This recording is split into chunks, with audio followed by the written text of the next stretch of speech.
বদরের যুদ্ধের ইতিহাস যাদের জানা আছে, প্রথমত এত বড় যুদ্ধ সংগঠিত হওয়ার বা যুদ্ধ করার কোনো পরিকল্পনা মুসলমানদের ছিল না, কিন্তু একটা পর্যায়ে যুদ্ধ না করে আর কোনো উপায়ও ছিল না।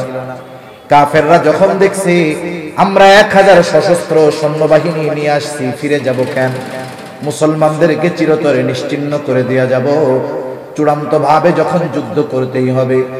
নবীজি টেনশন, চিন্তিত, না জানি আমার সাহাবীরা এই কাফেরদের বিরুদ্ধে অস্ত্র ধারণ করতে দ্বিধাবোধ করে, যুদ্ধ করতে অস্বীকার করে বসে।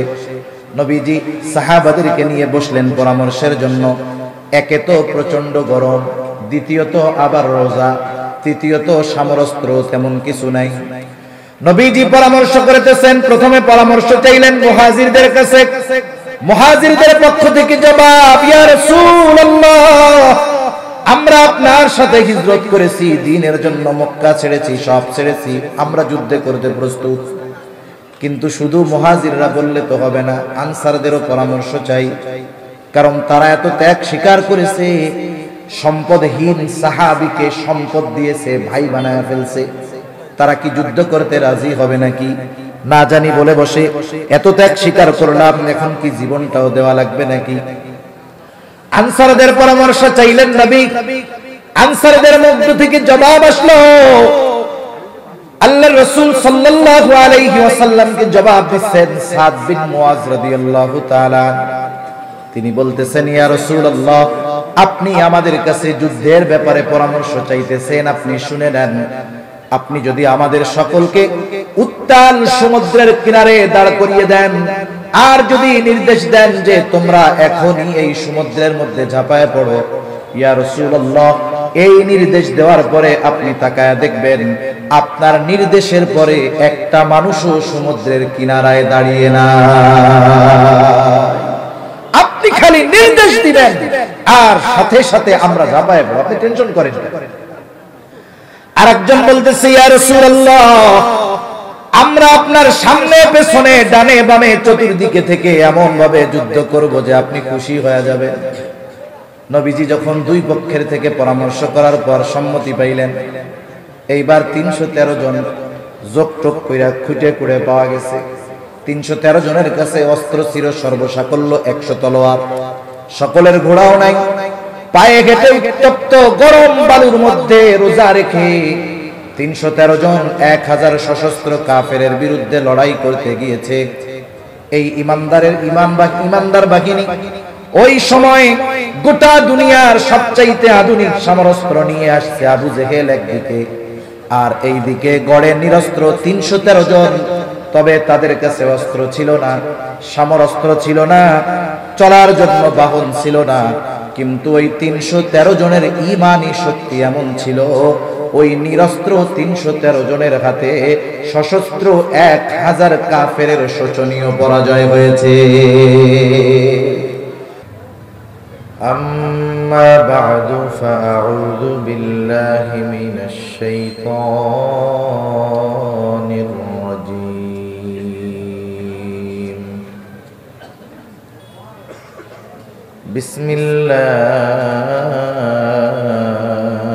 বিসমিল্লাহির রহমানির রহিম।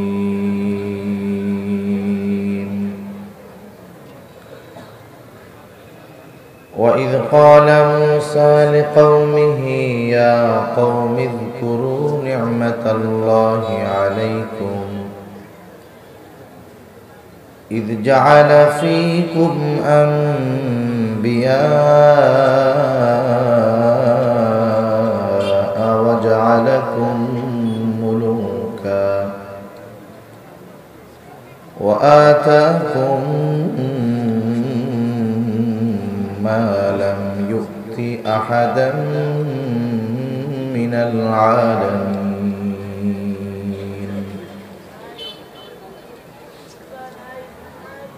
صدق الله العلي العظيم.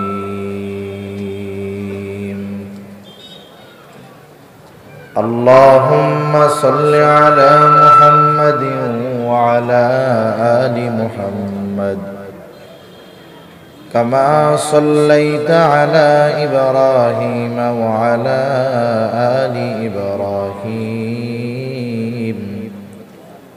إنك حميد مجيد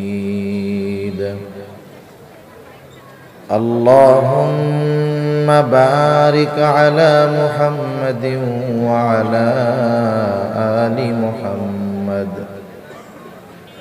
كما باركت على إبراهيم وعلى آل إبراهيم إنك حميد مجيد بلغ العلا بكماله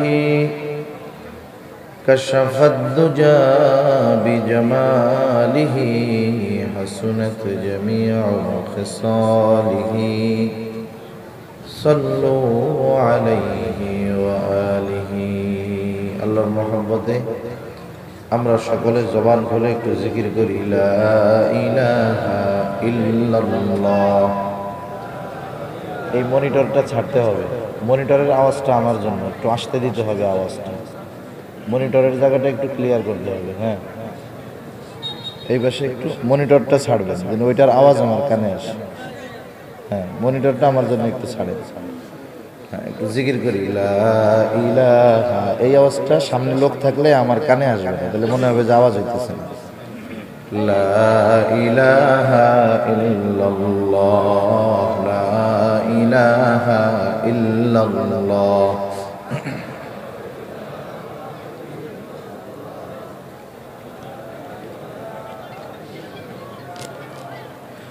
لا إله إلا الله محمد رسول الله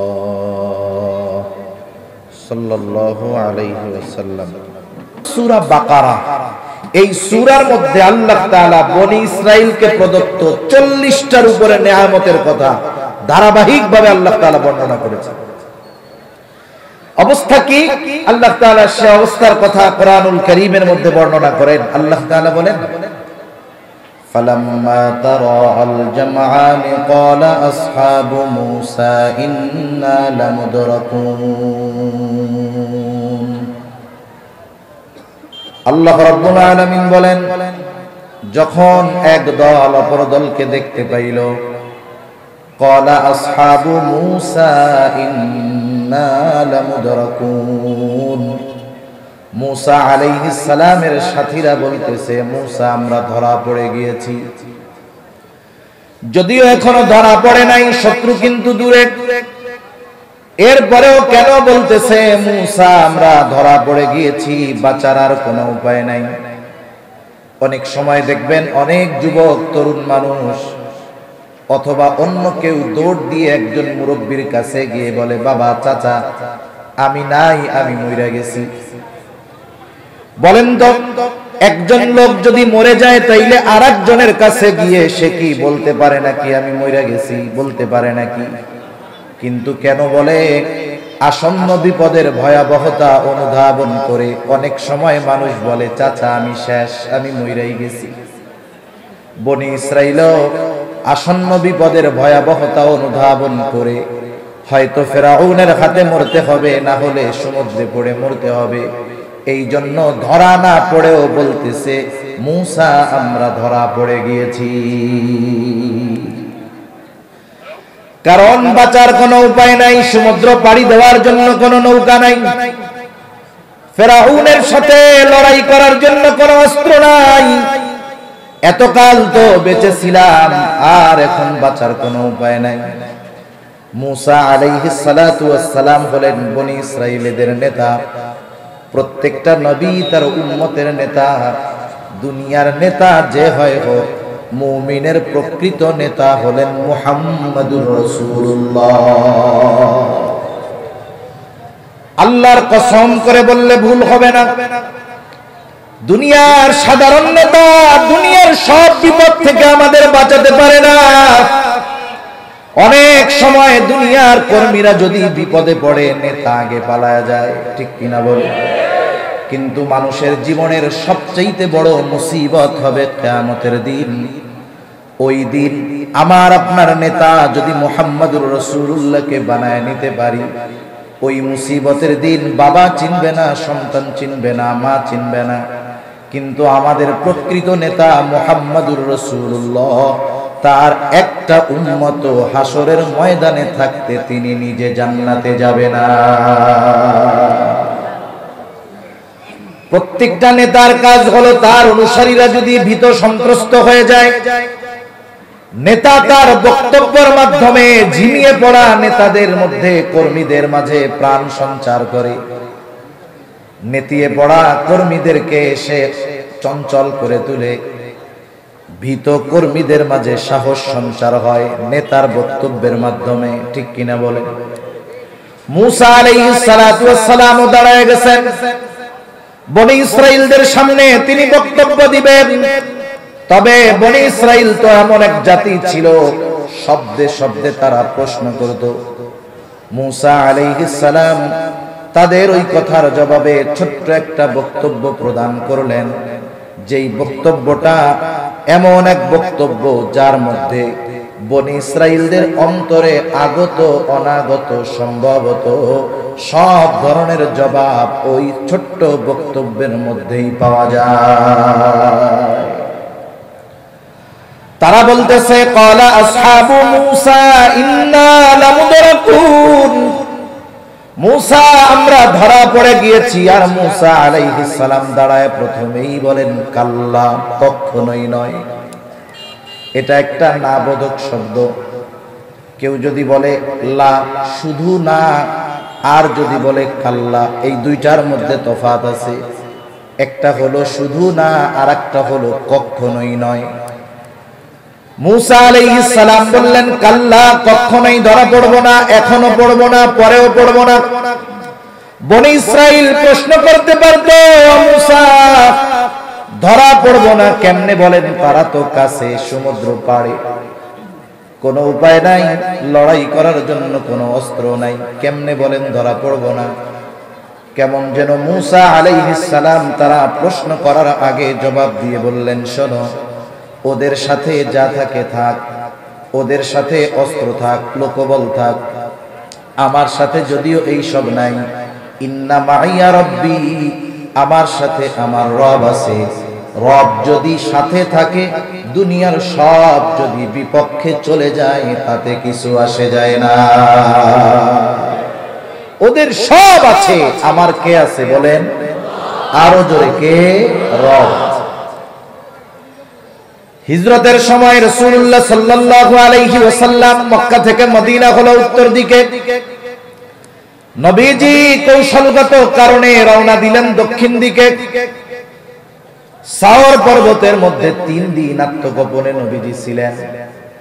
মক্কার কাফেররা কতটা ট্যালেন্ট ছিল, কতটা চতুর ছিল, নবীজিকে খুঁজতে খুঁজতে সেই দক্ষিণ দিক গুহার একেবারে নিকটে উপস্থিত। আবু বকর সিদ্দিক রাদিয়াল্লাহু তাআলা আনহু বলেন, আমি আমার নিজের কানে স্পষ্টভাবে সকলের গলার আওয়াজ শুনতে পাচ্ছিলাম, তারা আমাদেরকে খুঁজতেছে। আমি তাদেরকে চিনতেছি, গলার আওয়াজ স্পষ্টভাবে শুনতেছি, তারা আমাদেরকে তালাশ করে। তাদের বেশি দূরে যাওয়া লাগতো না, তারা যদি শুধু তাদের নিজেদের পায়ের দিকে তাকাইতো, আমাকে আর রাসূলুল্লাহ সাল্লাল্লাহু আলাইহি ওয়াসাল্লামকে দেখে ফেলতে পারত। এত কাছে শত্রু। আবু বকর সিদ্দিক রাদিয়াল্লাহু তাআলা আনহুর চেহারার মধ্যে চিন্তার ছাপ। আরে আবু বকর তো আশিকে রাসূল, আমাদের দেশের মতো শুধু জিলাপি খাওয়াই না, আশিকে রাসূল না।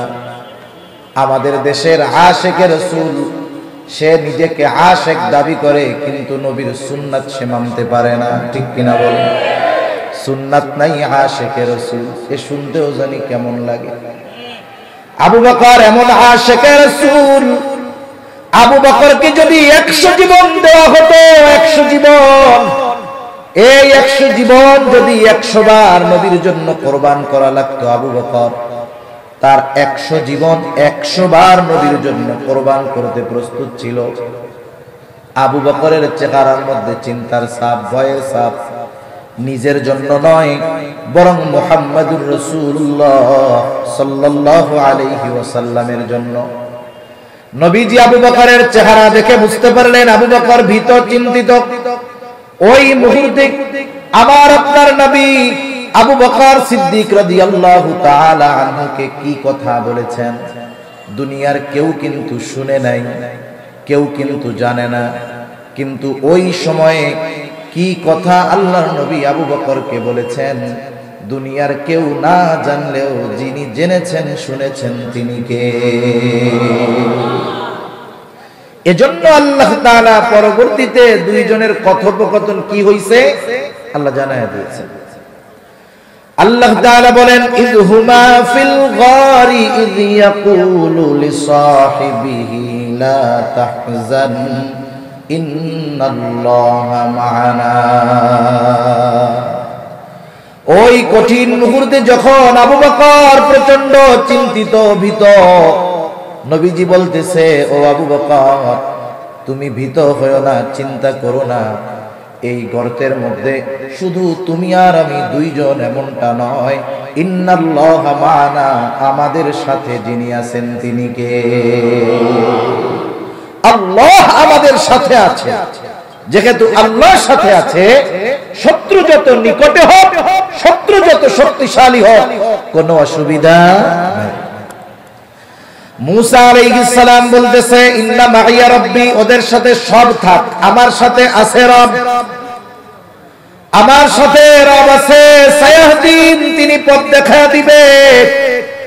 আল্লাহ তাআলা সাথে সাথে পথ দেখায়া দিলেন। আল্লাহ তাআলাও বলেন ফাআওহাইনা ইলা মুসা আন ইদরিব বিআসাকাল বাহর ফানফালাকা ফাকানা কুল্লু ফিরকিন কাত-তাউদিল আযীম।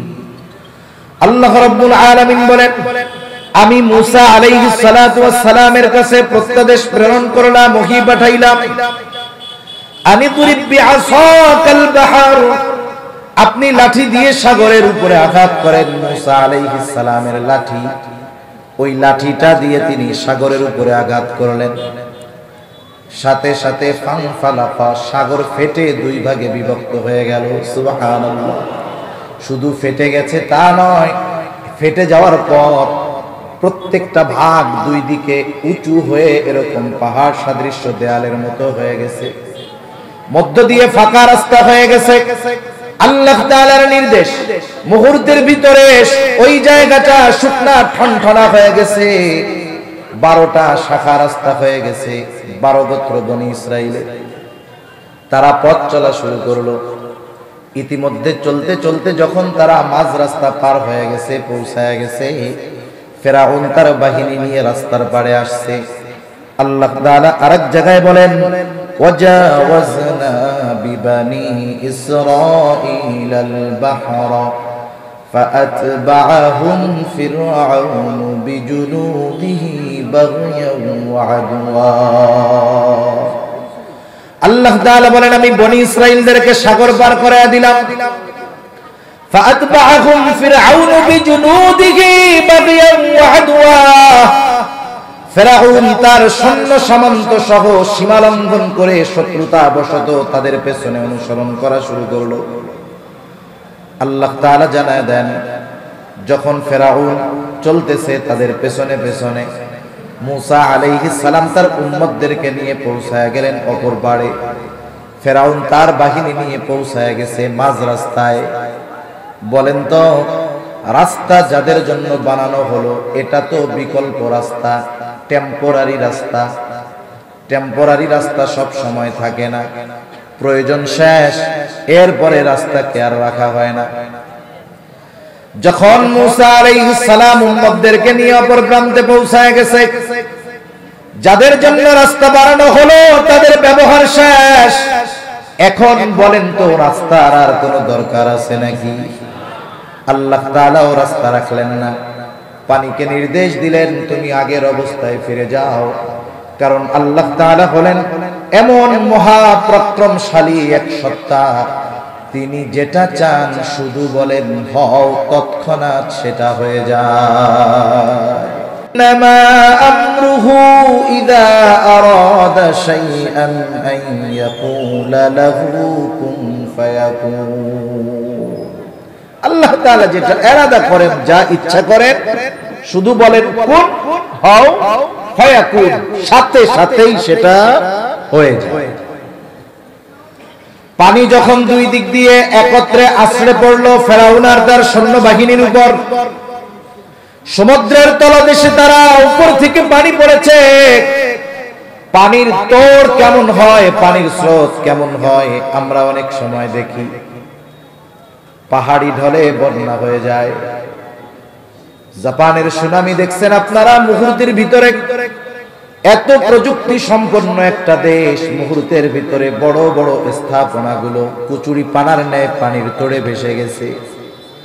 উপর থেকে যখন একসাথে দুই দিক দিয়ে পানি পড়ছে, একটা সৈন্য উপরে আর আসতে পারে নাই, সবগুলা শেষ। কিন্তু আল্লাহ তাআলা সহজে ছেড়ে দিবেন না ফেরাউনকে। মুফাসসিরিনে কেরাম লিখেন, জিবরাইল আলাইহিস সালাম ফেরাউনকে একেবারে পানির তলদেশ থেকে এক টান দিয়া উপরে নিয়ে আসছে। চুবনি চলতেছে, চুবনি। ফেরাউন এবার বুঝতে পেরেছে এতকালের খোদাইগিরি আজকে আর টিকবে না, আজকে আর টিকবে না, খোদাইগিরি সব শেষ। এখন কি করতে হবে ও চিন্তা করতেছে, ঈমান আনলে হয়তো আল্লাহ তাআলা ছেড়ে দিতে পারে। ফেরাউন ঘোষণা করতেছে, হাত্তা ইযা আদরাকাহুল গরক قال آمنت أنه لا إله إلا الذي آمنت به بنو إسرائيل وأنا من المسلمين। ফেরাউন বলে, আমি ঈমান আনলাম বনি ইসরাইল যার উপরে ঈমান আনছে, আমি তো মুসলমানদেরই একজন। বাস্তবতা হলো আল্লাহ তাআলা যখন কোন কওম, যখন কোন সম্প্রদায়ের উপরে আযাব দেন, গজব দেন, আযাব গজব যদি এসে পড়ে, আযাব গজব আসার পরে ঈমান আনলে ঈমান কবুল হয় না। হযরত ইউনূস আলাইহিস সালাতু ওয়াস সালামের সম্প্রদায় যখন দিন যায়, তাদের অবাধ্যতার মাত্রা বাড়ে। আল্লাহ তাআলার পক্ষ থেকে ঘোষণা আসলো, পয়গম্বর ইউনূস আপনি আপনার সম্প্রদায়কে জানায় দেন 3 দিন পরে তাদের উপরে গজব আসবে। আমি কিন্তু আগে বলছি হেদায়েতের মালিক আল্লাহ, কিন্তু অনেক সময় এমন হয় অবাধ্য যারা, এদেরকে যদি কঠোর কথা, কোরআনের কথা, হাদিসের কথা শোনানো হয়, অবাধ্যতা আরো বাড়ে। ইউনূস আলাইহিস সালাতু ওয়াস সালাম যখন আযাবের কথা বলছেন, ওই উনার সম্প্রদায় তারা আরো অবাধ্যতা বাড়ায় দিয়েছে, আল্লাহর আযাবের খবর নিয়ে মজা করা শুরু করছে। 2 দিন পার হয়ে গেছে, পরিবর্তন নাই, আরো দেখে তাদের টেম্পার বাড়ছে। ইউনূস আলাইহিস সালাতু ওয়াস সালাম আল্লাহ তাআলার পক্ষ থেকে কোন নির্দেশনা আসার আগে অতীতের বিষয়গুলোর উপরে কিয়াস করে উনি এলাকা ছেড়ে চলে গেলেন। কারণ আল্লাহ তাআলা যখন কোন সম্প্রদায়ের উপরে আযাব গজব দেওয়ার ইচ্ছা পোষণ করেন, ওইখানে যেই নবী থাকে আগে তাকে নিরাপদ স্থানে আল্লাহ সরায় নেয়। এটা তো অতীত থেকে ধারাবাহিকতার ক্রমান্বয়ে হয়ে আসতেছে। ইউনূস আলাইহিস সালাম চিন্তা করলেন, আমার ক্ষেত্রেও তো এই একই নির্দেশনাই আসবে, যেহেতু এদের কোনো পরিবর্তনের ভাব নাই, আমি চলে যাই। উনি চলে গেছেন। সর্বশেষ যেই দিন গজব আসবে ওই দিন সকালে ইউনূস আলাইহিস সালামের সম্প্রদায় ইউনূস আলাইহিস সালামের বাড়িতে আসছে। ইউনূস আলাইহিস সালামের সম্প্রদায়ের দৈনন্দিন একটা কাজ ছিল, প্রতিদিন খাওয়া দাওয়ার পরে, ঘুম থেকে ওঠার পরে গোসল করে খাওয়া দাওয়া করে ইউনূস আলাইহিস সালামের বাড়িতে যাইত, ওনার সাথে মজা করত, কষ্ট দিত, এরপরে দিনের কাজ শুরু করত। প্রতিদিনকার নয়, দলে দলে যখন ইউনূস আলাইহিস সালামের বাড়িতে গেছে, আজকে গিয়া দেখে দরজাটা বন্ধ। ওরা চিন্তা করে, এত কাল ইউনূসকে কষ্ট দিলাম, ইউনূস কোনদিন আমাদের ছেড়ে যায় নাই, কোথায় গেল? কয়েকজনকে বলে, যাও আশেপাশে খোঁজ নিয়ে দেখে আসো ইউনূস কোথায়। ওরা আশেপাশে সব এলাকা খুঁজে আইসা বলে, কোনো খবর নাই। ওদের অন্তরের মধ্যে ভয় ঢুকে গেল, চিন্তা করতেছে সত্যই মনে হয় গজব আসবে, এই জন্য আমাদেরকে ছেড়ে ইউনূস চলে গেছে। ওদের অন্তরের মধ্যে ভীতি সঞ্চার হলো। ওরা সকলে একত্রিত হয়ে আল্লাহ তাআলার কাছে ক্ষমা চাইলো, তওবা করলো, ঈমান আনলো। গজব আসার আগে ঈমান আনার কারণে ওই আসন্ন গজব আল্লাহ তাআলা তাদের থেকে উঠায়া নিয়ে গেল। তাহলে ইউনূস আলাইহিস সালামের সম্প্রদায়ের তওবা আল্লাহ কবুল করেছেন কেন? কারণ তারা গজব আসার আগে ঈমান আনছে। কিন্তু ফেরাউনের ঈমান কবুল হবে না কেন? গজব আসার পরে সে ঈমান আনার ঘোষণা দিয়েছে। আল্লাহ রাব্বুল আলামিন সেই জন্য বলেন ঈমান তো কবুল হবে না। আল আনা ওয়াকাদ আসাইতা মিন ক্বাবলু ওয়া কুনতা মিনাল মুফসিদিন। তুমি এর পূর্বে জমিনের মধ্যে বিশৃঙ্খলা সৃষ্টি করেছো, এখন যখন বিপদে পড়ছো ঈমানের ঘোষণা দাও, ঈমান কবুল হবে না। তবে শুনে রেখো তোমার পরিণতি কি হবে। ফাল ইয়াউমা নুনাজ্জিকা বিবাদানিকা লিতাকুনা লিমান খালফাকা আয়া। আল্লাহ তাআলা বলেন আমি আজকে তোমার দেহকে সংরক্ষণ করব। আজও ফেরাউনের দেহ মিশরের জাতীয় জাদুঘরে আছে না নাই? চিকিৎসা বিজ্ঞানী যারা তারা বলতেছে ফেরাউনের দেহ অন্যান্য দেহ সেখানে আছে, রাসায়নিক পদার্থ দিয়ে মমি করে মেডিসিন দিয়ে দেহগুলোকে সংরক্ষণ করা হয়েছে, কিন্তু ফেরাউনের দেহটা অন্যান্যভাবে অন্যান্যদের মতো ওইভাবে রাখা হয় নাই। সামান্য কিছু ক্ষতিগ্রস্ত হয়েছে, যেটা ধরার মধ্যে না, অনেক বেশি রাসায়নিক পদার্থ দেওয়া লাগে নাই।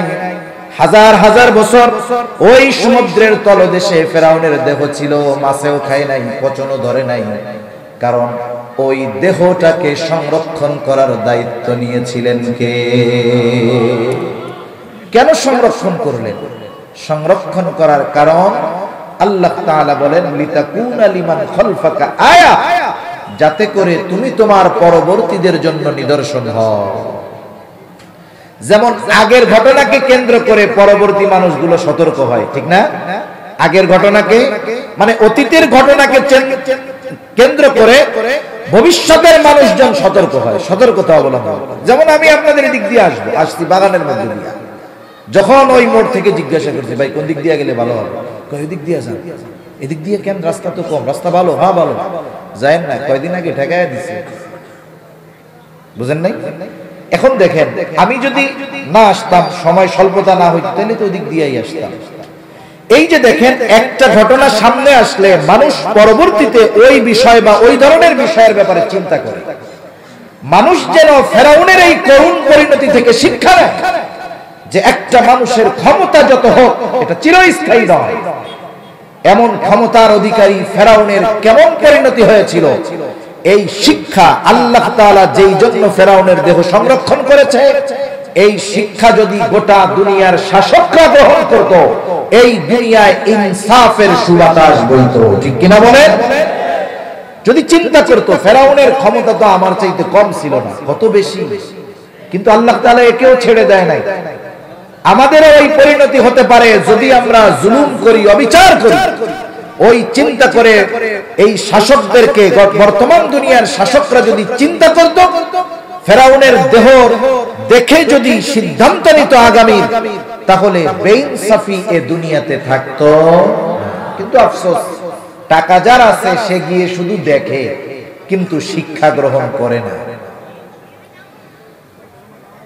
আল্লাহ রাব্বুল আলামিন ফেরাউনের শরীর সমাধি ঘটলো, অপর পারে দাঁড়ায়া দাঁড়ায়া মুসা আলাইহিস সালাম তার উম্মতেরা নিজ চোখে দেখছে। অনেক সময় বক্তব্য শুধু মুখ দিয়ে দিলেই মানুষ বিশ্বাস করে না, চোখ দিয়ে দেখা না পর্যন্ত বিশ্বাস হয় না, বুঝেন না? আমাদের দেশে অনেক সময় এমন হয় যে আমি হইলে এটা হবে, এটা হবে। পাবলিক খুব বুঝে, মুখ দিয়া কইছেন বিশ্বাস করি না, যতক্ষণ না ওটা কর্মে পরিণত হবে, ঠিক কিনা বলেন? বনি ইসরাইল এমন ছিল, মুসা আলাইহিস সালাম বলছে কাল্লা, কখনো ধরা পড়বো না। ওরা আবার পরে চিন্তা করত ফেরাউনের কি হইল না হইল এটা তো আমরা জানলাম না, কিন্তু যখন সচক্ষে দেখছে ফেরাউনের চূড়ান্ত অধঃপতন, বলেন তো কাল্লা এই শব্দটার উপরে তাদের পূর্ণ আস্থা অর্জিত হয়েছে কি হয় না? অনেক সময় আছে একজন বিশ্বস্ত মানুষ বলার পরেও মানুষ দেখতে চায়। অনেক সময় একজন আমারে বলছে বা আপনাকে বলছে, ভাই এই ঘটনাটা ঘটছে, তাকে আপনি বিশ্বাস করেন, সত্যবাদী সে বলছে ভাই এই ঘটনাটা ঘটছে, আমরা বলি না সত্যই ঘটছে, কি বলি সত্য, তার মানে তার কথাটা আমি আরো গুরুত্ব সহকারে বুঝতে চাই, সত্যই কি এটা ঘটছে, তার মানে অবিশ্বাস্য একটা ঘটনা ঘটে গেল, এটা আমাদের একটা এক্সপ্রেশন। যেমন আল্লাহ তাআলা মৃতকে জীবিত করবেন, এ ব্যাপারে কারো সন্দেহ আছে নাকি? আমাদের সন্দেহ নাই, বলেন তো কোন নবীর এই ব্যাপারে সন্দেহ থাকবে নাকি? ইব্রাহিম আলাইহিস সালাম আল্লাহরে বলতেছে যে আপনি কেমনে মৃতকে জীবিত করবেন, উনি কি অবিশ্বাস থেকে বলছে? না। কেন বলছে? বলে লিতাতমা ইবনা কলবি, আমার একটু যদি দেখাইতেন আমার আত্মার প্রশান্তি লাভ হইল। এই জন্য অনেক কিছু আছে বিশ্বাস করার পরেও চোখে না দেখতে পারলে আত্মা প্রশান্তি পায় না। বনি ইসরাইল মুসা আলাইহিস সালামের কথা বিশ্বাস করলেও ওই চোখে চোখে যদি না দেখতো, সামনাসামনি যদি না দেখতো যে ফেরাউনের এই পতন, তাইলে হয়তো মনের মধ্যে খুশুমুসু থাকতো, চিন্তা করতো এখন তো ধরা পড়ি নাই, বাইসা গেলাম, পরে যদি পড়ি সাইজ হয়ে যাবে। এই ভয় যেন তাদের অন্তরে না থাকে, আল্লাহ তাআলা তাদের সামনেই ফেরাউনের করুণ পরিণতি তাদের দেখায় দিলেন। এখন বলেন, যারা একটু আগে ফেরাউনের হাতে মরার চিন্তায় বিভোর ছিল, একটু আগে তারা চিন্তা করতেছিল আমরা শেষ, অল্প কিছু মুহূর্তের মধ্যে সমুদ্রের মধ্যে রাস্তা বানিয়ে নিরাপদে এই পারে পৌঁছে দিয়ে শত্রুকে তাদের সামনে চূড়ান্ত ভাবে নিশ্চিহ্ন করলেন যেই আল্লাহ, এই দৃশ্য দেখবার পর অবশ্যই বনি ইসরাইলদের উচিত ছিল আল্লাহ এবং তার রাসূলের উপরে পূর্ণ আস্থা বিশ্বাস অর্জন করা, ঠিক কিনা বলি? যেই আল্লাহ এমন বিপদ থেকে বাঁচাইতে পারে, ওই আল্লাহ যা বলবে তাই শুনবে, কোনো দ্বিধাদ্বন্দ্ব করবে না। কিন্তু বাস্তবতা হলো এদের অবস্থা ছিল ভিন্ন রকম। এরা সকালে এই দৃশ্য দেখে দুপুর বেলায় এটা ভুলতে দ্বিধাবোধ করত। আল্লাহ তাআলা দুইটা জিনিস বড়, একটা হলো ফেরাউনের কবল থেকে ওদের বাঁচাইছেন। দ্বিতীয় বিষয় আল্লাহ তাআলা চাইছেন জেরুজালেম ফিলিস্তিনের কর্তৃত্ব আল্লাহ রাব্বুল আলামিন তাদের হাতে তুলে দিবেন। বাস্তবতা হলো দামি জিনিস যদি মানুষ বিনা পরিশ্রমে বিনা কষ্টে পেয়ে যায়, ওই দামি জিনিসের কদর মানুষ করতে পারে না।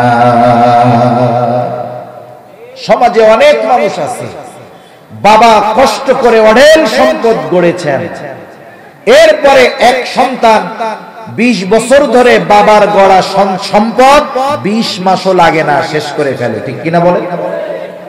এটা দুনিয়ার এক নিজাম। আল্লাহ তাআলাও চাইলেন যে ওই সময়ের দুনিয়ার এক উর্বর জমিনের মালিকানা আমি আল্লাহ তাদের ফিরাইয়া দিব, যদি এমনি এমনিই দিয়া দেই মূল্যায়ন করবে না। আল্লাহ তাআলা জানাইলেন পয়গম্বর মূসা, এই জমিন আমি ওদেরকে দিব, এটা সুনিশ্চিত, তবে একটা কাজ করতে হবে।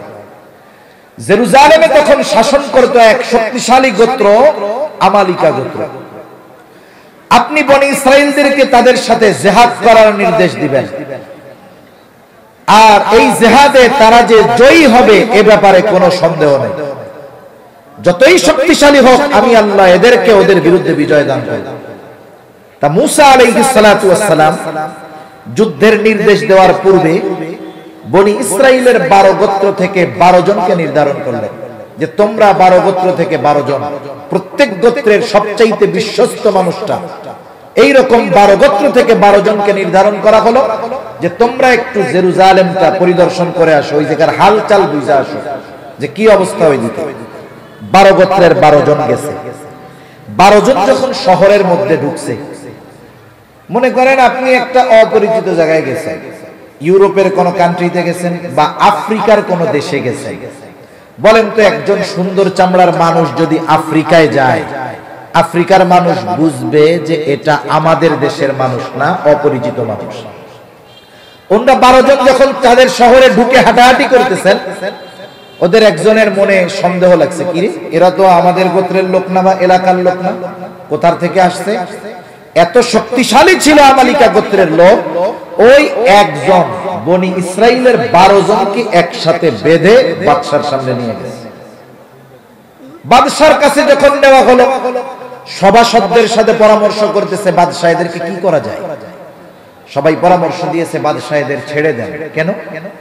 বলে এদের যদি কোনো চিন্তাধারা থাকে যে আমাদের এই রাজ্য আক্রমণ করবে, এরা 12 জন গিয়ে যখন ওদের গোত্রের কাছে বলবে যে শোনো, ওরা এত শক্তিশালী যে ওরা একজনই আমাদের 12 জনকেই বেঁধে ফেলতে পারে, তাহলে ওরা স্বপ্নেও আমাদের বিরুদ্ধে যুদ্ধ করার কথা চিন্তা করবে না।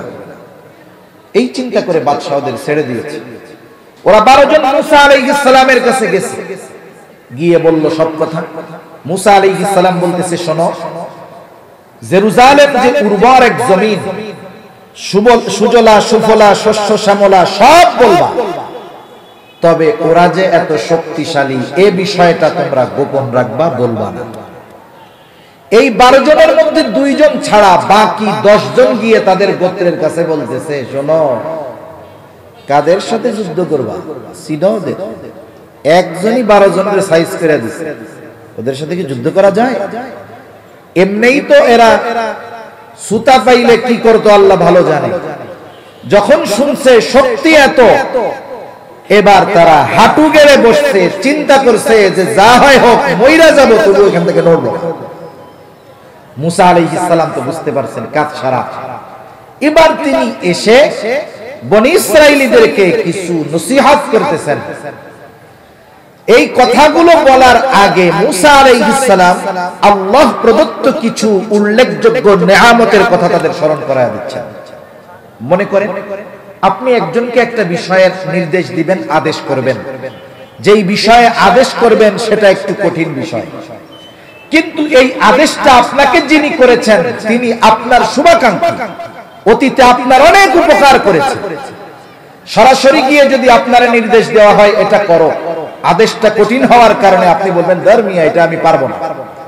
কিন্তু আপনারা যদি বলা হয় যে অমুকরে চিনো, হ্যাঁ ওই যে তুমি একবার রোড অ্যাক্সিডেন্ট করতে গেছিলে, আল্লাহর রহমতে টান দিয়া তোমারে বাসের তল থেকে বাঁচাই দিল, আল্লাহর রহমতে তুমি বাইসা আছো, এইরকম উপকারের কথা স্মরণ করিয়ে দিয়ে যদি বলা হয় ওই লোকই তোমারে এই কাজটা করতে বলছে, তখন কি করবেন? চিন্তা করবেন আমার প্রতি যার এত ইহসান, আমার প্রতি যার এত করুণা, যে আমাকে এত উপকার করছে, আমি তার জন্য এটা করতে সমস্যা কি? ঠিক কিনা বলেন? মুসা আলাইহিস সালাতু ওয়াস সালাম এই জন্য আগে বনি ইসরাইলদেরকে প্রদত্ত কিছু উল্লেখযোগ্য নিয়ামতের কথা ঘোষণা করতেছেন, এরপরে আদেশ দিয়েছেন। কি বলেন মুসা আলাইহিস সালাম? মুসা আলাইহিস সালাম বলতেছেন وَإِذْ قَالَ مُوسَى لِقَوْمِهِ يَا قَوْمِ اذْكُرُوا نِعْمَةَ اللَّهِ عَلَيْكُمْ إِذْ جَعَلَ فِيكُمْ أَنْبِيَاءَ وَجَعَلَكُمْ مُلُوكًا। আল্লাহ রাব্বুল আলামিন বলেন মুসা আলাইহিস সালাম তার কওমকে বলতেছে ওয়াইদ ক্বালা মুসা লিকওমিহি ইয়া কওমি যকুরু নি'মাতাল্লাহি আলাইকুম, হে আমার সম্প্রদায় তোমরা ওই সমস্ত নিয়ামতের কথা স্মরণ করো যেগুলো আল্লাহ তাআলা তোমাদেরকে দিয়েছে, তথা আল্লাহ প্রদত্ত নিয়ামতগুলোর কথা তোমরা স্মরণ করো। তিনি 1 নম্বরে বললেন স্মরণ করো ইদ জাআলা ফীকুম আম্বিয়া, যিনি তোমাদের মধ্য থেকে পয়গম্বর নবী প্রেরণ করেছেন, নবী রাসূল পাঠিয়েছেন। বনি ইসরাইল কখনো নবী শূন্য হয় নাই, একেবারে ইয়াকুব আলাইহিস সালাম থেকে নিয়ে ঈসা আলাইহিস সালাম পর্যন্ত কখনো তারা নবী শূন্য হয় নাই। নবীজি বলেন যখনই কোন নবীর ইন্তেকাল হতো আল্লাহ তাআলা আরেকজনকে নবুয়ত দিয়ে ওই নবীর শূন্য স্থান পূরণ করে দিত। একেবারে ঈসা আলাইহিস সালাম পর্যন্ত ধারাবাহিকভাবে নবী আসছে। অবশ্যই এটা নিয়ামতের একটা বিষয়। আমাদের দুনিয়ায় দুনিয়াবি লাইনেই আসেন, কোন বংশে, আপনাদের এদিকে বংশ আছে না, বংশভাগ আছে, মনে করেন কোন বংশে যদি 20 জন বিসিএস ক্যাডার থাকে, ওই বংশের ঠেলা কি, ওরা কোথাও গিয়ে নিজের গ্রাম বলার আগে বলে আমি হলাম ওই গ্রামের বলার, যেই গ্রামের ওই গোষ্ঠীতে 20 জন বিসিএস ক্যাডার আছে। দুনিয়ার নেয়ামত পেয়ে, দুনিয়া পেয়ে সে মানুষের সামনে গর্বের সাথে বলে, নেয়ামত মনে করে। আর যেই বংশে ধারাবাহিকতার ক্রমান্বয়ে নবী আসছেন, এর চাইতে নেয়ামতের আর কি হতে পারে, ঠিক কিনা বলেন? মুসা আলাইহিস সালাম বললেন ইয জাআলা ফীকুম আম্বিয়া, আল্লাহ রাব্বুল আলামিন এক নম্বরে তোমাদেরকে পরলৌকিক যেই নিয়ামত দিয়েছে, ধারাবাহিকতার ক্রমান্বয়ে নবী তোমাদের বংশ থেকে আল্লাহ তাআলা পাঠিয়েছে। 2 নম্বর জাগতিক নিয়ামত ওয়া জাআলাকুম মুলুকা, আল্লাহ তাআলা তোমাদেরকে বাদশাহী দান করেছে। যদিও কোন গোত্রের সব মানুষ বাদশাহ হতে পারে না, বাদশাহ তো যে কোনো গোত্র থেকে একজন হয়, কিন্তু বাদশাহ যেই গোত্র থেকে হয় বাদশাহীটাকে ওই বংশের দিকে জোড়ায় দেওয়া হয়। যেমন বলে ওসমানী খলিফা, সব ওসমানীয় বাদশাহ হয় না, একজন হইছে, কিন্তু বংশটাকে বাদশাহীর সাথে জোড়ায় দিয়ে বলা হয় ওসমানীয় খলিফা। সব আব্বাসী বাদশাহ হয় নাই, তবে বংশটাকে জোড়ায় দিয়ে বলা হয় আব্বাসীয় খলিফা। সব মোগল বাদশাহ হয় নাই, কিন্তু বলা হয় মোগল সম্রাট, মোগল রাজ্য। আল্লাহ তাআলা বনি ইসরাইলদেরকে দুনিয়ার বাদশাহীও দান করেছে। সাথে সাথে মুসা আলাইহিস সালাম বলেন ওয়া আতাকুম মা লাম ইউতি আহাদাম মিনাল আলামিন। ওই সময় পর্যন্ত আল্লাহ তাআলা বনি ইসরাইলদেরকে যেই নিয়ামত দিয়েছিলেন, ওই সময় পর্যন্ত গোটা দুনিয়ার আর কাউকে এই নিয়ামত আল্লাহ দেয় নাই। সুবহানাল্লাহ। ওই সময় পর্যন্ত এই রকম বড় বড় 3টা নিয়ামতের কথা ঘোষণা করবার পর মুসা আলাইহিস সালাতু ওয়াস সালাম এবার ওনার সম্প্রদায়কে বনি ইসরাইলদেরকে নির্দেশ দিতেছে, ইয়া কওমি দখুলুল আরদাল মুকদ্দাসাতাল্লাতী কাতাবাল্লাহু লাকুম ওয়া লা তারতাদ্দু আলা আদবারিকুম ফাতানকালিবু খাসিরিন। যে আল্লাহ তোমাদেরকে এত নিয়ামতে ভূষিত করলেন, ওই আল্লাহ তোমাদেরকে আরো একটা দামি নিয়ামত দিতে চায়। ওই জেরুজালেমের উর্বর ওই জমিনের কর্তৃত্ব আল্লাহ তাআলা তোমাদেরকে ফিরিয়ে দিতে চায়, তবে একটা শর্তে, ওদের সাথে জিহাদ করতে হবে। কিন্তু টেনশনের কোনো কারণ নাই। ইয়া কওমি দুখুলুল আরদাল মুকদ্দাস, হে আমার সম্প্রদায়, তোমরা ওই পবিত্র জমিনের মধ্যে ঢুকে পড়ো, পবিত্র জমিনের মধ্যে প্রবেশ করো। ইয়া কওমি দুখুলুল আরদাল মুকদ্দাস আল্লাতী কাতাবাল্লাহু লাকুম, তোমরা ওই জমিনে ঢুকে পড়ো যেই জমিনের মালিকানা তোমাদেরকে লিখে দিয়েছেন কে? মালিক বানায় দিছে আগে। ঢুইকা পড়ো ওই জমিনের মধ্যে।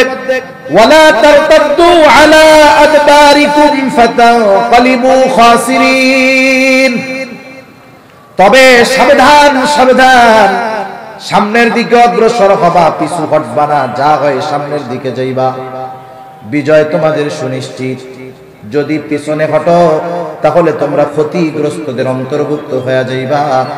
মুসা আলাইহিস সালাম যখন তাদেরকে এই কথা বললেন, তারা তো আগে ওই 10 জনের কথা শুনছে, যাইস না রে, এক একজন কিন্তু 12 জন রেসাইজ করে দিছে, তোরা কিন্তু ওদের সাথে পারবি না। যেই আল্লাহ এত কুদরত এত নিয়ামত তাদেরকে দিল, বিজয়ের সংবাদ দিয়ে দিল, ওই মানুষগুলো তারা নবীর কথা না মেনে ওই 10 জনের কথা মেনে বসে থাকলো, ওই বাইতুল মুকাদ্দাসে প্রবেশ করতে অস্বীকৃতি জ্ঞাপন করলো। তারা এবার বলতেছে, ক্বালু ইয়া মূসা ইন্না লান নাদখুলাহা হাত্তা ইয়াখরুজু মিনহা ফাইন ইয়াখরুজু মিনহা ফাইন্না দাখিলুন। বলতেছে মূসা, আমরা ওইখানে কখনোই প্রবেশ করব না। হাত্তা ইয়াখরুজু মিনহা ফাইন ইয়াখরুজু মিনহা ফাইন্না দাখিলুন, তারা যতক্ষণ ওইখানে অবস্থান করবে আমরা ওইখানে প্রবেশ করব না, তারা যখন ওখান থেকে বের হবে এরপরেই আমরা ঢুকব। তাদের কথায় মুসা আলাইহিস সালাতু ওয়াস সালাম হতাশ হয়ে গেলেন। মুসা আলাইহিস সালাতু ওয়াস সালাম হতাশ হয়ে গেলেন। তিনি তাদেরকে আর কিছু বলেন না, কারণ অনেক সময় এমন হয় বাবা সন্তানকে বুঝাইতে বুঝাইতে ক্লান্ত, বলে আমি আর তোরে বুঝাইতে পারবো না, পাশের থেকে চাচা ঈসা বুঝায়। এইবার ওই দুইজন মানুষ, যেই দুইজন মুসা আলাইহিস সালামের কথা শুনে তাদের গোত্রের কাছে ওই কথা গোপন রাখছিল যে তারা এত শক্তিশালী, তাফসীরের মধ্যে এই দুইজনের নাম আসছে। একজন হলো ইউশা ইবনে নুন, আর একজন হলো কালেব। এই দুই আল্লাহর বান্দার কথা আল্লাহ বর্ণনা করেন। আল্লাহ তাআলা বলেন, قال رجلان من الذين يخافون أنعم الله عليهم ادخلوا عليهم الباب فإذا دخلتموه فإنكم غالبون। আল্লাহ তাআলা বলেন ওই দুই ব্যক্তি, قال رجلان من الذين يخافون أنعم الله عليهم ادخلوا عليهم الباب, যেই দুই ব্যক্তি আল্লাহকে ভয় করে, আল্লাহ তাআলা যাদের উপরে বিশেষ অনুগ্রহ দান করেছেন, ওই দুই ব্যক্তি এবার তাদেরকে বলতেছে যে তোমরা শহরের নিকট দরজা দিয়ে ঢুকে পড়ো, তোমরা শহরের নিকট দরজা দিয়ে ঢুকে পড়ো, তোমরা শুধু প্রবেশ করবা, ফাইন্নাকুম গালিবুন, শুধু দরজা দিয়ে ঢুকবা, তোমাদেরকে বিজয়ী বানায় দিবেন কে? আরো জোরে বলেন না কে? মনে রাখতে হবে, শত্রু যত শক্তিশালী হোক, আল্লাহর উপরে পূর্ণ আস্থা নিয়ে যদি ইমানদার ওই শত্রুর বিরুদ্ধে লড়াইয়ে অবতীর্ণ হয়, আল্লাহ রাব্বুল আলামিন তাদের সাহায্যকারী হয়ে যায়।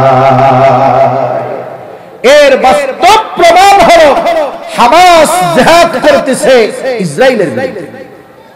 এখানে একটা দেশ ইসরাইল তা নয়, বরং গোটা দুনিয়ার সময় এক ঘটনা ঘটছে, মনে হয় সুনামগঞ্জে ৩-৪ বছর আগে। এক লোকের রাগারাগি শত্রুতা হলো বাবার সাথে, এক লোকের আরেকজনের সাথে শত্রুতা। একদিন রাস্তায় দেখে যার সাথে শত্রুতা তার ছেলেরে পাইছে রাস্তার মধ্যে, ইট দিয়ে মাথায় মেরে বাচ্চাটারে মেরে ফেলছে। শত্রুতা বাবার সাথে, ওই বাচ্চাটাকে কেন মারলো? এটা কি কাজ হয়েছে কোনো? বলেন, নিঃসন্দেহে জুলুম না? ইসরায়েলের অবস্থা হলো ওইরকম। হামাসের সাথে যুদ্ধে পারতেছে না, মারতেছে নিরহ শিশুদেরকে, বৃদ্ধদেরকে, নারীদেরকে, এদেরকে নির্বিচারে বোমা হামলা করে হত্যা করতেছে। ওদের যদি হেডাম থাকতো তাহলে এই নিরপরাধ মুসলমানগুলোর উপরে জুলুম না করে হামাসের মুজাহিদদের সাথেই লড়াই করে, ঠিক কিনা বল? কিন্তু তারা পারতেছে না। $100 ক্ষেপণাস্ত্র দিয়ে 35 লক্ষ ডলারের ট্যাঙ্কগুলোকে ভাঙাড়ি বানায় ফেলতেছে। দেখেন, অস্ত্র কিন্তু শক্তিশালী নয়, কিন্তু ওই অস্ত্র যদি আল্লাহর নামে নিক্ষেপ করে, আল্লাহ তাআলা যদি ওই অস্ত্রের শক্তি বাড়ায় দেন, এই দুনিয়ার সর্বাধুনিক অস্ত্র ওই হামাসের ক্ষুদ্র অস্ত্রের কাছে তুচ্ছ হয়ে যাবে, ঠিক কি না? এটা আল্লাহর উপরে ভরসার কারণে। এই কথাই বলতেছে ওই দুই ব্যক্তি যে তোমরা শুধু ঢুকে পড়ো শহরের মধ্যে, তোমাদেরকে বিজয় আল্লাহ তাআলা দিবেন। ওয়া আলাল্লাহি ফাতাওয়াক্কালু ইন কুনতুম মুমিনিন, তোমরা যদি মুমিন হও তাহলে আল্লাহর উপরে ভরসা রাখা ঢুকা পড়ো, কোনো টেনশন নাই। এত সুন্দরভাবে বোঝানোর পরেও অবস্থা হলো কেমন? অনেক সময় দেখবেন ছোট্ট বাচ্চা খাবার খায় না। নিয়ম হলো আপনি বাচ্চাদের যত খাইতে বলবেন তারা কিন্তু খাবে না। মা খাইতে বলতেছে আব্বু খাও খাও খাও, বাচ্চা খায় না। এই দৃশ্য দেখা এবার আব্বু আসছে, মানে ছেলের বাবা, সে আইসাও বলে আব্বু খাও খাও খাও। বলেন তো ওই ছোট বাচ্চা সোজা হবে না আরো বাঁকা হবে? ও চিন্তা করবে, ওরে বাবা, আম্মু বলছে খাই নাই, আর আব্বু বললে যদি খেয়ে ফেলি হবে। ওরা চিন্তা করতেছে মুসা আলাইহিস সালাম আমাদের বুঝাই পারে নাই, তোমরা দুইজন আমারে বুঝায় ফেলবা, আমাদের এত সহজ। ওরা আরো শক্ত হইয়া বসছে। কি বলে? قالوا يا موسى إنا لن ندخلها أبدا ما داموا فيها তারা বলতেছে মুসা ইন্না লান নাদখুলাহা আবাদাম মা দামু ফিহা আমরা কখনোই ওইখানে প্রবেশ করব না যতক্ষণ ওই জাতি ওই জায়গায় আছে। ওদেরকে যদি বাহির করে দাও তাইলে আমরা যাব, তবে যুদ্ধ কইরা বাহির করতে পারবো না। যুদ্ধ যদি করতে হয় ফাযহাব আনতা ওয়া রাব্বুকা ফাকাতিলা ইন্না হাহুনা কাঈদুন, তুমি আর তোমার রব গিয়ে যুদ্ধ করো, জিহাদ করো, আমরা এইখানে বসলাম, আমরা যুদ্ধ করতে পারবো না, ওইখানে যাব না। যুদ্ধ করে যদি ওদেরকে শহর ছাড়া করতে হয় তাও পারবো না, আমরা বসলাম, তুমি আর তোমার রব গিয়ে যুদ্ধ করো। বনি ইসরাইল এই কথা বলতেছে। এই পর্যন্ত আমরা যে কথাগুলো বললাম এর মধ্যে বনি ইসরাইলের গুরুত্বপূর্ণ 3টি অপরাধ পাওয়া যায়। কয়টা অপরাধ? আরো আছে, ওগুলো থাক, গুরুত্বপূর্ণ 3টা। 1 নাম্বার, এরা ছিল চরম অকৃতজ্ঞ জাতি। আল্লাহ তাআলার নিয়ামতের কথা স্মরণ করায় দেওয়ার পরেও, নিয়ামত প্রাপ্ত হবার পরেও ওই আল্লাহর আনুগত্য থেকে তারা দূরে থেকেছে, ঠিক কিনা বলেন? তাহলে এরা 1 নম্বরে চরম অকৃতজ্ঞ, 2 নম্বর অবাধ্য, আল্লাহর রাসূলের নির্দেশ মানে নাই, 3 নম্বর মানে তো নাই বরং পাল্টা জবাব দিয়েছে। অনেক সময় দেখবেন ছেলেরে বাবা অর্ডার করছে, ছেলে করে নাই, না কইরা চুপ করে বসে আছে, বাপ আইসা ধমক দিছে, এটা করে নাই কেন? ছেলে নিচে তাকায় আছে, সে করে নাই ঠিক, সে অবাধ্যতা করেছে ঠিক, কিন্তু সীমা লঙ্ঘনকারী হয় নাই। কিন্তু কতগুলো আছে কি করবে, যখন বলবে করো নাই কেন, বলে আমি এত পারবো না, আপনি যাই করেন। এটা হলো সীমা লঙ্ঘনকারী। বনি ইসরাইল অবাধ্যতার পাশাপাশি চূড়ান্ত পর্যায়ের সীমা লঙ্ঘন তারা করছে। আল্লাহ আদেশ করছে যুদ্ধ করো, ও কয় কি যে আপনি আর আপনার আল্লাহ গিয়ে যুদ্ধ করেন। সর্বোচ্চ পর্যায়ের সীমা লঙ্ঘন করেছে এই বনি ইসরাইলেরা।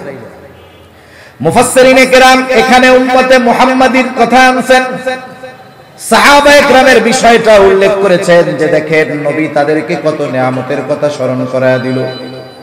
যুদ্ধ বিজয়ের সুসংবাদ আগাম দেওয়ার পরেও কিন্তু তারা যুদ্ধের ময়দানে যাইতে রাজি হয় নাই। কিন্তু রাসূলুল্লাহ সাল্লাল্লাহু আলাইহি ওয়াসাল্লামের উম্মত সাহাবায়ে কেরাম কেমন ছিল? বদরের যুদ্ধের ইতিহাস যাদের জানা আছে, প্রথমত এত বড় যুদ্ধ সংগঠিত হওয়ার বা যুদ্ধ করার কোনো পরিকল্পনা মুসলমানদের ছিল না, কিন্তু একটা পর্যায়ে যুদ্ধ না করে আর কোনো উপায়ও ছিল না।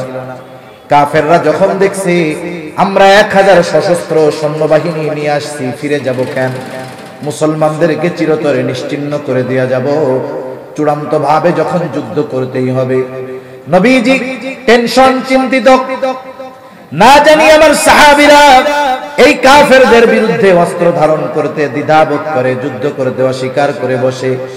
নবীজি সাহাবাদেরকে নিয়ে বসলেন পরামর্শের জন্য। একে তো প্রচন্ড গরম, দ্বিতীয়ত আবার রোজা, তৃতীয়ত সামরস্ত্র তেমন কিছু নাই। নবীজি পরামর্শ করতেছেন, প্রথমে পরামর্শ চাইলেন মুহাজিরদের কাছে। মুহাজিরদের পক্ষ থেকে জবাব, ইয়া রাসূলুল্লাহ, আমরা আপনার সাথে হিজরত করেছি, দ্বীনের জন্য মক্কা ছেড়েছি, সব ছেড়েছি, আমরা যুদ্ধে করতে প্রস্তুত। কিন্তু শুধু মুহাজিররা বললে তো হবে না, আনসারদেরও পরামর্শ চাই, কারণ তারা এত ত্যাগ স্বীকার করেছে, সম্পদহীন সাহাবীকে সম্পদ দিয়েছে, ভাই বানায় ফেলছে, তারা কি যুদ্ধ করতে রাজি হবে নাকি না জানি বলে বসে। এত ত্যাগ স্বীকার করলাম, এখন কি জীবনটাও দেওয়া লাগবে নাকি? আনসারদের পরামর্শ চাইলেন নবী। আনসারদের মধ্য থেকে জবাব আসলো, আল্লাহর রাসূল সাল্লাল্লাহু আলাইহি ওয়াসাল্লামকে জবাব দিচ্ছেন সাদ বিন মুআজ রাদিয়াল্লাহু তাআলা। তিনি বলতেছেন, ইয়া রাসূলুল্লাহ, আপনি আমাদের কাছে যুদ্ধের ব্যাপারে পরামর্শ চাইতেছেন, আপনি শুনে নেন। আপনি যদি আমাদের সকলকে উত্তাল সমুদ্রের কিনারে দাঁড় করিয়ে দেন, আর যদি নির্দেশ দেন যে তোমরা এখনই এই সমুদ্রের মধ্যে ঝাঁপায় পড়ো, ইয়া রাসূলুল্লাহ, এই নির্দেশ দেওয়ার পরে আপনি তাকায় দেখবেন আপনার নির্দেশের পরে একটা মানুষও সমুদ্রের কিনারায় দাঁড়িয়ে না। আপনি খালি নির্দেশ দিবেন আর সাথে সাথে আমরা ঝাঁপায় পড়ব, আপনি টেনশন করেন না। আরেকজন বলতেছে, ইয়া রাসূলুল্লাহ, আমরা আপনার সামনে পেছনে ডানে বামে চতুর্দিকে থেকে এমন ভাবে যুদ্ধ করব যে আপনি খুশি হয়ে যাবেন। নবীজি যখন দুই পক্ষের থেকে পরামর্শ করার পর সম্মতি পাইলেন, এইবার 313 জন যোগটোক কইরা খুঁটে কুড়ে পাওয়া গেছে। 313 জনের কাছে অস্ত্র ছিল সর্বসাকল্য 100 তলোয়ার, সকলের ঘোড়াও নাই। পায়ে হেঁটে উত্তপ্ত গরম বালুর মধ্যে রোজা রেখে 313 জন 1000 সশস্ত্র কাফেরের বিরুদ্ধে লড়াই করতে গিয়েছে। এই ইমানদার বাহিনী ওই সময় গোটা দুনিয়ার সবচাইতে আধুনিক সমরাস্ত্র নিয়ে আসছে আবু জেহেল একদিকে, আর এই দিকে গড়ে নিরস্ত্র 313 জন। তবে তাদের কাছে অস্ত্র ছিল না, সমরাস্ত্র ছিল না, চলার জন্য বাহন ছিল না, কিন্তু ওই 313 জনের ঈমানি শক্তি এমন ছিল, ওই নিরস্ত্র 313 জনের হাতে সশস্ত্র 1000 কাফেরের শোচনীয় পরাজয় হয়েছে। অথচ বনী ইসরাঈলদের যুদ্ধ বিজয়ের সুসংবাদ দিয়েও যুদ্ধে বাড়ানো যায় না। রাসূল আকরাম সাল্লাল্লাহু আলাইহি ওয়াসাল্লামের সাহাবীদের কথা মুফাসসিরিনে কেরাম এখানে আনছেন। এই জন্য রাসূলুল্লাহ সাল্লাল্লাহু আলাইহি ওয়াসাল্লামের সাহাবাদের স্পেশালিটিও বেশি। কোরআনুল কারীমের মধ্যে বনী ইসরাঈলের অবাধ্যতার কথা আছে, মুসা আলাইহিস সালামের সাথীদের অকৃতজ্ঞতার কথা আছে, নবীদের হত্যা করার কথা আছে, আল্লাহর ব্যাপারে বনী ইসরাঈলদের অপবাদ দেওয়ার কথা আছে। আর এই কোরআনুল কারীমের মধ্যে মুহাম্মাদুর রাসূলুল্লাহ সাল্লাল্লাহু আলাইহি ওয়াসাল্লামের সাথীদের প্রশংসা আল্লাহ তাআলা করেছে। এমন সাথী আল্লাহ তাআলা আমার আপনার নবীকে দান করেছেন।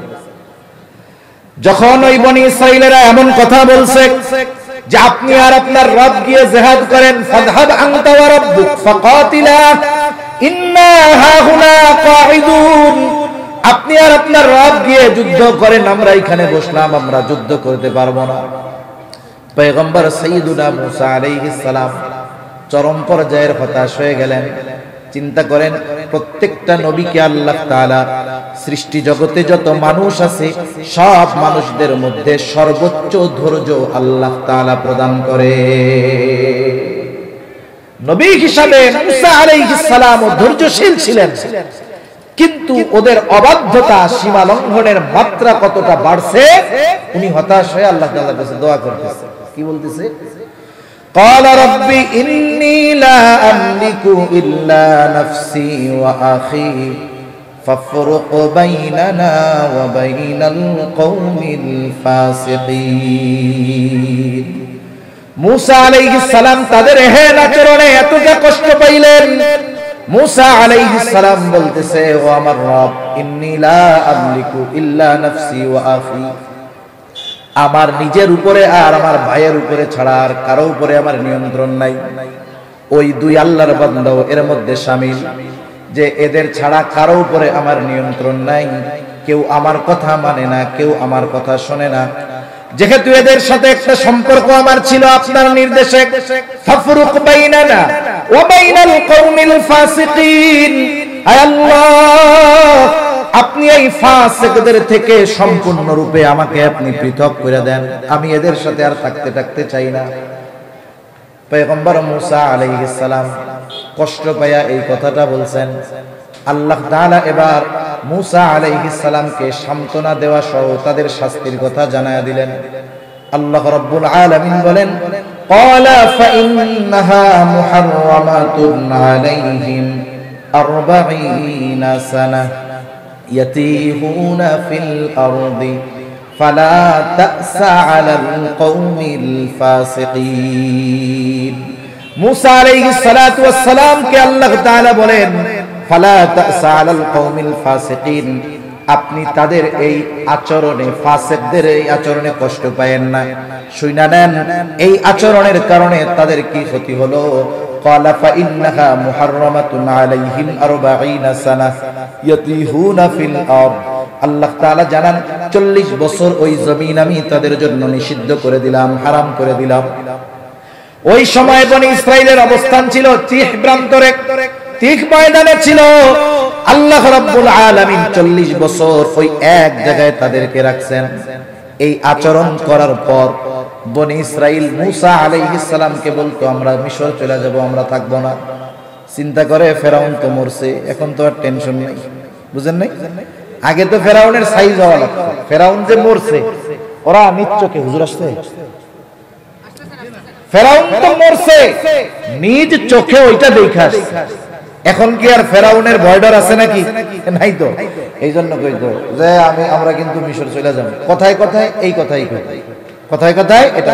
যখন ওই যে সমুদ্র পাড়ি দিছে, মারা গেছে, দেখছে খোলা আকাশের নিচে সব এক জায়গায়, এরা আকাশের দিকে তাকায় তাকায় বলে মুসা কই আনছেন আমাদের, আমরা তো মিশরেই ভালো ছিলাম। হ্যাঁ, আরে ওখানে তো ঘরবাড়ি কিছু ছিল, দেখি মাথার উপরে দেখি কিচ্ছু নাই।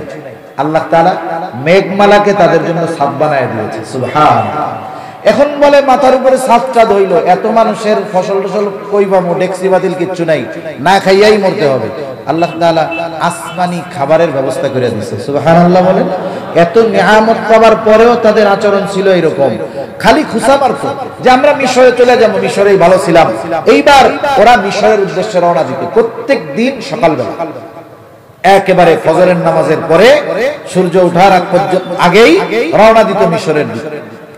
সারাদিন তারা পথ চলতে থাকতো, হাঁটতে থাকতো, হাঁটতে থাকতো, হাঁটতে থাকতো। যখন সূর্যাস্ত যাইতো, সন্ধ্যা হইতো, দেখে সারাদিন হাইটা আবার ওই জায়গায় যেই জায়গা থেকে সকালে হাঁটা শুরু করছে, সকালে হাইটা সারাদিন একবারে সেই জায়গায় এসে হাজির। এইভাবে 1-2 দিন নয়, 40 বছর সারাটা দিন আল্লাহ তাআলা বনি ইসরাইলদেরকে হাঁটিয়েছে। ইতিমধ্যে মুসা আলাইহিস সালাম, হারুন আলাইহিস সালাম দুনিয়া থেকে বিদায় নিলেন। আল্লাহ তাআলা ইউশা ইবনে নুনকে নবুয়ত প্রদান করলেন। ইউশা ইবনে নুনের নেতৃত্বে এইবার বনি ইসরাইলেরা ওই আমালিকা গোত্রের বিরুদ্ধে জিহাদ করলো। আল্লাহ রাব্বুল আলামিন পুনরায় বনি ইসরাইলীদেরকে ওই জেরুজালেম ফিলিস্তিনের কর্তৃত্ব আল্লাহ তাআলা তাদের হাতে তুলে দিলেন। এরপর থেকে লম্বা সময় ইহুদিরা ওইখানে থাকছে। এই ইতিহাস বড় লম্বা ইতিহাস। এই ইতিহাসগুলো আমাদের জানার দরকার। কোরআনুল কারীমে যাদের পথ থেকে বাঁচার জন্য আল্লাহর কাছে আমরা প্রত্যেক নামাজের প্রতি রাকাতে দোয়া করি, ইমাম যখন করে ওটা আমাদের জন্যও করে। এরা কেমন যে এদের পথ থেকে বাঁচার জন্য আল্লাহ আমাদেরকে শ্রেষ্ঠ ইবাদতের মধ্যে এই দোয়া শিখায়া দিলেন। এটা আমাদের জানার দরকার যে ইহুদি জাতি কেমন ছিল, অকৃতজ্ঞ ছিল। কিন্তু আফসোস, তাদের ইতিহাস জানা তো বহুত দূরের কথা, তাদের বিরুদ্ধাচরণ, তাদের ঘৃণা করা তো বহুত দূরের কথা। মুসলমানের সন্তানেরা আজকে ইহুদি খ্রিস্টানদের বন্ধু বানায় নিয়েছে, ঠিক কিনা বলেন? অথচ আল্লাহ কি বলতেছেন? ইয়া আইয়ুহাল্লাযীনা আমানু লা তাত্তাখিযুল ইয়াহুদা ওয়ান নাসারা আউলিয়া বা'দুহুম আউলিয়াউ বা'দ। আল্লাহ তাআলা বলেন, হে ঈমানদারেরা, তোমরা ইহুদি খ্রিস্টানদেরকে বন্ধু রূপে গ্রহণ করো না। বা'দুহুম আউলিয়াউ বা'দ, তারা পরস্পরের বন্ধু। কিন্তু আফসোস, মুসলমানের সন্তানেরা তাদেরকে বন্ধু রূপে গ্রহণ করতেছে। এই জন্য প্রত্যেকটা মুমিনের ঈমানের দাবি যে ইহুদি নাসারাদের ধৃষ্টতার ব্যাপারে নিজে পরিপূর্ণভাবে জানা, নিজের অন্তরে তাদের প্রতি ঘৃণা রাখা, সাথে সাথে আগামী প্রজন্মের অন্তরেও তাদের প্রতি ঘৃণা সৃষ্টি করার চেষ্টা করা, ওদের প্রতি স্পেশাল ঘৃণা। কারণ হলো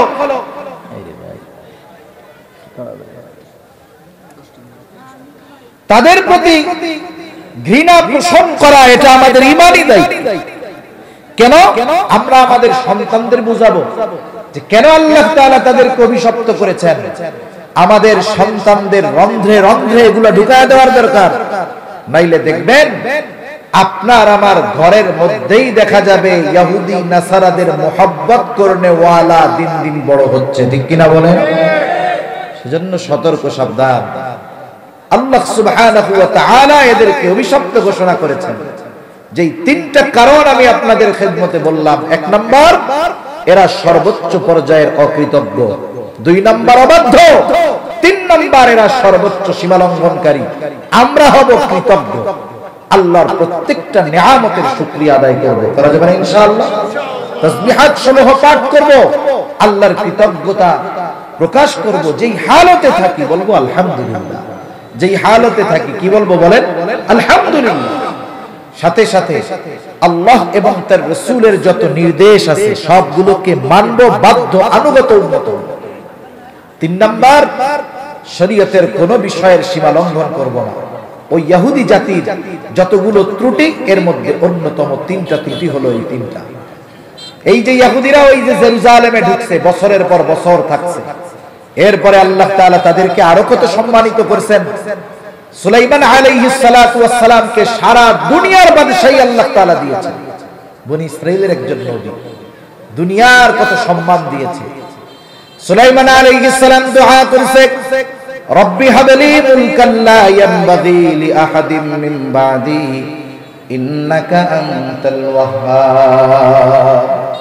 সুলাইমান আলাইহিস সালাম দোয়া করেছে, আল্লাহ আপনি আমাকে এমন এক রাজত্ব দেন যা আমার পরে আর কাউকে দিবেন না। বনি ইসরাইলের নবী, এদের অবাধ্যতার মাত্রা যখন দিন যায় বাড়তেছে, একটা সময় দীর্ঘকাল জেরুজালেমের কর্তৃত্ব তাদের হাতে ছিল। তারা এতটা নিকৃষ্ট হয়েছে, হযরত ঈসা আলাইহিস সালামকে আল্লাহ তাআলা যখন মারিয়াম আলাইহিস সালামের গর্ভে প্রদান করলেন, আল্লাহ তাআলা সন্তানটাকে দুনিয়ায় পাঠাইলেন। মারিয়াম আলাইহিস সালাম ঈসা আলাইহিস সালাতু ওয়াস সালামকে কোলে নিয়ে যখন আসলেন, ইহুদিরা ঈসা আলাইহিস সালাতু ওয়াস সালামের মা মারিয়াম আলাইহিস সালামকে অপবাদ দেওয়া শুরু করলো। উনি তো অপবাদ বলতেছে, উনি চুপ, কোনো কথা বলেন না, ইশারা করতেছে, আরে এই সন্তান কে, এটাকে জিজ্ঞাসা করো। দুগ্ধপোষ্য ঈসা আলাইহিস সালাম কি কথা বলবে? ওরা মনে করেছে কথা বলতে পারবে না। এইবার সর্বশেষ ঈসা আলাইহিস সালাতু ওয়াস সালামের মা যখন ইশারা দিল, ওই শিশু বাচ্চার মুখ থেকে বের হলো, ক্বালা ইন্নী আবদুল্লাহ আতানিয়াল কিতাবা ওয়া জাআলানি নাবিয়্যা। ঈসা আলাইহিস সালামের মাকে ওরা অপবাদ দিয়েছে, আর আল্লাহ তাআলার ভগতে ঈসা আলাইহিস সালাম দুগ্ধপোষ্য শিশু জবান থেকে বের করেছে, আমি হইলাম আল্লাহর বান্দা, আমাকে আল্লাহ নবী বানায় পাঠিয়েছে। তারা হত্যার চেষ্টা করেছে অনেক নবীকে, জাকারিয়া আলাইহিস সালামকে হত্যা করেছে, ইয়াহইয়া আলাইহিস সালামকে হত্যা করেছে, ঈসা আলাইহিস সালামকে হত্যার অপচেষ্টা করেছে। এই দৃষ্টতা যেই জাতি প্রদর্শন করেছে, ওই জাতিকে আল্লাহ অভিশপ্ত করেছেন, এবং ওই জাতির এই অবাধ্যতার ইতিহাস নিজেরা জানবো, আগামী প্রজন্মকে জানাবো ইনশাআল্লাহ।